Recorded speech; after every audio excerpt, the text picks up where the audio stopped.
Halo akang-akang dan teteh-teteh, kumaha damang sadayana. Welcome back di Si Neng. Alur cerita yang Neng akan bahas kali ini berjudul Honey Lemon Soda. Sebelum lanjut ke ceritanya, jangan lupa ya dukung channel Neng dengan cara di subrek, like, komen, dan share. Yuk Cerita diawali dengan seorang gadis bernama Akira. Ia adalah siswi SMP pemalu yang merasa sulit untuk berteman. Suatu hari setelah pulang dari sekolah, Akira memikirkan SMA mana yang akan ia pilih saat ia lulus dari SMP nanti. Lalu Akira berpapasan dengan Nanako, seorang siswa dari sekolahnya yang sering membulinya. Di sana Nanako mendorong Akira dan mengejeknya karena memilih SMA yang tidak populer, yaitu sekolah yang penuh dengan pecundang. Dihina seperti itu, Akira tidak berani melawan, ia hanya duduk terdiam sambil mengepalkan tangannya. Tidak lama kemudian cowok bernama Ryota, siswa yang tampan dengan rambut berwarna lemon yang selalu membawa botol lemon, datang menghampirinya. Ia berdiri di depan Akira lalu mencoba menghiburnya sambil mengocok botol soda lemonnya. Ryota bahkan menyarankan agar Akira daftar ke SMA yang sama dengan dirinya.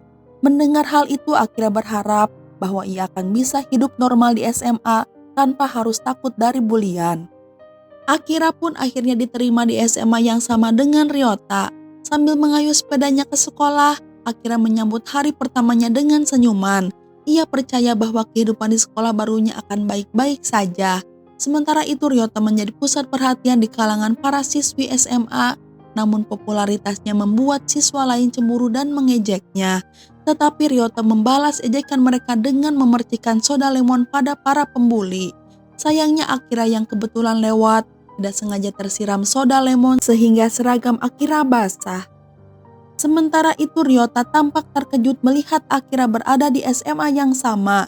Akira pun mulai menjalani masa baru SMA-nya, hari-hari di mana ia perlahan mulai terbuka dan berbicara dengan teman baru di kelasnya. Tetapi tidak disangka Nanako pergi ke sekolah yang sama dengan Akira. Di koridor sekolah Nanako mengejeknya lagi. Ia menyebut Akira sebagai batu karena Akira selalu diam saat dibully. Intimidasi pun berlanjut setiap hari, di mana barang-barang pribadi Akira dibuang ke tempat sampah. Tapi sekali lagi Akira tidak berani melawan. Khawatir dengan keadaan Akira, Ryota mencoba berbicara dengannya. Ia menyarankan agar Akira berani untuk membalas dendam atau setidaknya melawan para pengganggu. Jika ia merasa tidak mampu, maka setidaknya Akira meminta seseorang untuk membantunya. Tetapi Akira hanya bisa meremas tangannya sendiri sambil menahan emosinya. Bukannya Akira tidak mau meminta bantuan, tetapi ia tidak mau melibatkan orang lain dalam masalahnya yang ia hadapi. Oleh karena itu ia lebih memilih untuk tetap diam. Keesokan harinya Akira bertemu dengan Nanako serta teman-temannya. Di sana Nanako menyuruh Akira untuk membelikannya makanan, tetapi Akira hanya terdiam seperti batu dan Nanako yang kesal lalu mendorongnya. Keributan pun langsung menarik perhatian siswa lain termasuk Ryota. Melihat Akira dibully lagi, Ryota jongkok di samping Akira sambil melihat matanya. Ryota yang kasihan pada Akira mengatakan apakah Akira membutuhkan bantuan karena ia bersedia untuk membantunya. Akira yang sudah tidak tahan dengan penderitaannya lagi akhirnya menangis dan meminta Ryota agar membantunya. Ryota mengusap kepala Akira untuk menenangkannya. Ryota lalu berdiri dan memberi Nanako serta gengnya peringatan keras supaya tidak pernah mengganggu Akira lagi, atau mereka akan mendapat konsekuensinya. Tanpa mengatakan apa-apa, Nanako pergi dari sana dan sejak saat itu Akira bisa menjalani hari-harinya dengan tenang. Sekarang Akira memiliki 3 teman baru yang juga teman Ryota. Mereka adalah Masaki, Maito, dan Akihiro. Suatu sore di kelas Ryota terlihat tidur nyenyak di tempat duduknya, sementara ketiga temannya sedang mengobrol bersama Akira. Mereka menginterogasi Akira dan bertanya mengapa Akira memilih sekolah ini. Secara terbuka Akira mengatakan ketika ia di SMP ia selalu diintimidasi sehingga ia tidak punya teman. Sampai-sampai ia berpikir sekolah adalah tempat yang buruk, sehingga ia bertindak seperti batu agar ia tidak menyakiti hatinya sendiri serta orang lain. Namun seseorang telah mengembalikan semangatnya yang membuatnya bertekad untuk berubah sehingga ia bisa hidup dengan normal layaknya remaja lain. Ternyata Ryota berpura-pura tidur dan ia mendengar semua percakapan Akira. Suatu hari Pak Guru mengatur ulang tempat duduk di kelas. Untungnya Akira mendapat tempat duduk di sebelah Ryota di barisan depan. Sejak saat itu Ryota mengetahui bahwa Akira adalah seorang siswi yang cerdas dan itu memberinya sebuah ide. Di kelas Ryota mengumumkan bahwa siapapun yang berteman dengan Akira maka nilai mereka pasti akan bagus. Teman-teman sekelasnya percaya kata-kata Ryota dan mereka mulai berteman dengan Akira. Akira pun tidak merasa sendiri lagi karena Ryota akan selalu ada untuk membantunya serta teman-teman sekelasnya selalu menyapanya. Melihat perhatian yang Ryota berikan kepada Akira, Akihiro curiga jika Ryota memiliki perasaan spesial pada Akira, namun Ryota tidak mau mengakuinya karena sebenarnya di balik itu semua ada sebuah rahasia yang ia sembunyikan. Di sore hari Ryota mengundang Akira untuk berkumpul dengan teman-temannya di kafe untuk belajar bersama. Mereka akan segera menghadapi ujian sehingga Ryota dan teman-temannya membutuhkan Akira untuk menjelaskan materi yang akan muncul di ujian nanti. Tidak lama berselang seorang gadis bernama Tatsumi dan kedua temannya mendekati mereka. Tatsumi ternyata adalah mantan pacar Ryota. Meskipun mereka sudah putus, Tatsumi masih berhubungan baik dengannya.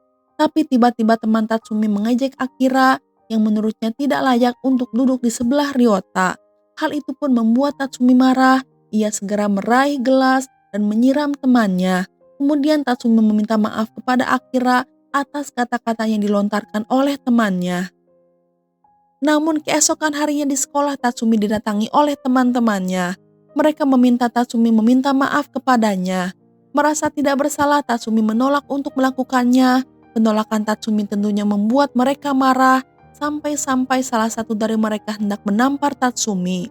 Lalu Akira muncul dan ia tidak sengaja melihat apa yang akan mereka lakukan. Akira pun membela Tatsumi dan untungnya Ryota datang juga membela Tatsumi dan teman-teman Tatsumi pun kemudian pergi dari sana. Akira melihat kedekatan antara Ryota dan Tatsumi. Ia juga menyadari bahwa Ryota masih memberi perhatian khusus. Akira penasaran mengapa mereka berdua putus dan sekarang Akira merasa tidak nyaman karena ia tidak secantik Tatsumi. Suatu hari Akira berbincang dengan Tatsumi dan Masaki. Dari percakapan mereka, Akira akhirnya mengetahui tentang Tatsumi serta pertemuan pertamanya dengan Ryota. Ketika di SMP ternyata Tatsumi sering dibully oleh teman-temannya. Intimidasi yang diterima Tatsumi bahkan lebih parah dari apa yang dialami oleh Akira. Dan saat itulah Ryota datang melindungi Tatsumi, di mana Ryota akan selalu bertindak jika ia melihat ketidakadilan terjadi di depan matanya. Sejak saat itu Tatsumi selalu bergantung pada Ryota. Meskipun ia menyadari ia tidak bisa selalu dilindungi oleh orang lain. Itulah alasan mengapa Tatsumi dan Ryota putus. Tatsumi meyakinkan Akira bahwa ia sudah tidak memiliki hubungan spesial dengan Ryota. Tapi tetap saja pengakuan Tatsumi tidak memuaskan Akira. Ia berpikir Tatsumi masih memiliki perasaan untuk Ryota. Karena hal itu Akira mulai menghindari Ryota tanpa memberikan penjelasan. Namun meskipun begitu, Ryota tetap mencoba mendekati Akira.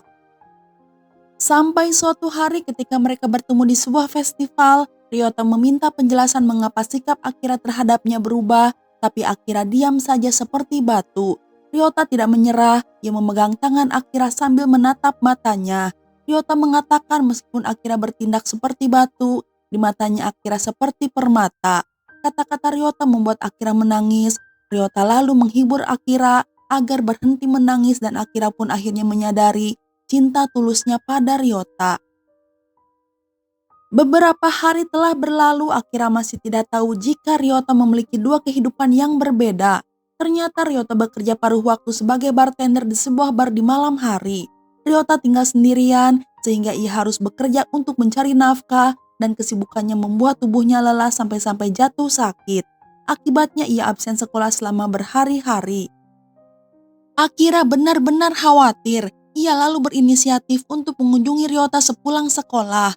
Tiba di apartemen Ryota, Akira menemukan jika Ryota sakit parah. Demamnya sangat tinggi yang menyebabkan Ryota pingsan.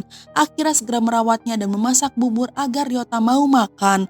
Namun setelah menghabiskan waktu sepanjang hari merawat Ryota, Akira menyadari bahwa ia belum melihat orang tua Ryota. Ryota menjelaskan bahwa orang tuanya bekerja di luar negeri. Ryota sudah sehat kembali, ia pun telah kembali ke sekolah. Saat Ryota berjalan di sekolah, para gadis selalu mendekatinya. Kepopuleritasan Ryota membuat Akira merasa insecure. Hal itu juga disampaikan oleh Akihiro.